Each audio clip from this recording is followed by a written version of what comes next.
Welcome back to my YouTube channel Vithoba creations.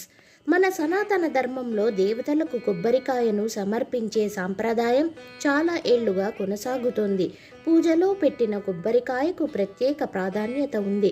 కొబ్బరికాయలు లేకుండా ఏ పూజలు ఆచారాలు సంపూర్ణంగా పరిగణించరు. సత్యనారాయణ వ్రతం అయినా ఇంట్లో హోమాలు నిర్వహించిన కొబ్బరికాయను ఖచ్చితంగా కలశం రూపంలో పూజలో పెట్టాల్సిందే. కలశంలో పెట్టిన కొబ్బరి కాకుండా సాధారణ కొబ్బరికాయను దేవతలకు నైవేద్యంగా సమర్పిస్తారు. హిందూ సాంప్రదాయాల ప్రకారం కొబ్బరికాయను లక్ష్మీదేవి రూపంగా పరిగణిస్తారు.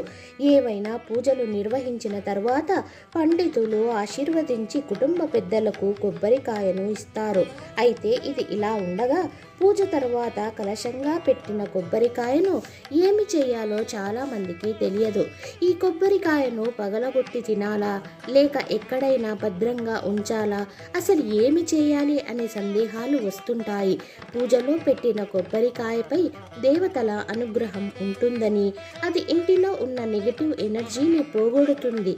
కలశంలో పెట్టిన కొబ్బరికాయను ఎరుపు లేక పసుపు రంగు వస్త్రంలో కట్టి లాకర్లో ఉంచవచ్చు, లేదా ఎర్రటి గుడ్డలో కట్టి ఇంటి ప్రధాన ద్వారం వద్ద గుమ్మానికి కట్టవచ్చు. ఇలా చేయడం ద్వారా మీ ఇంట్లో దేవతామూర్తుల ఆశీస్సులు నిలిచి ఉంటాయని పురాణాలు చెబుతున్నాయి.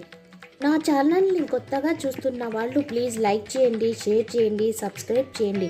మీరు సబ్స్క్రైబ్ చేయడం వల్ల ఇలాంటి మరెన్నో ఇంట్రెస్టింగ్ వీడియోలు చేయడానికి మాకు సపోర్టివ్గా ఉంటుంది.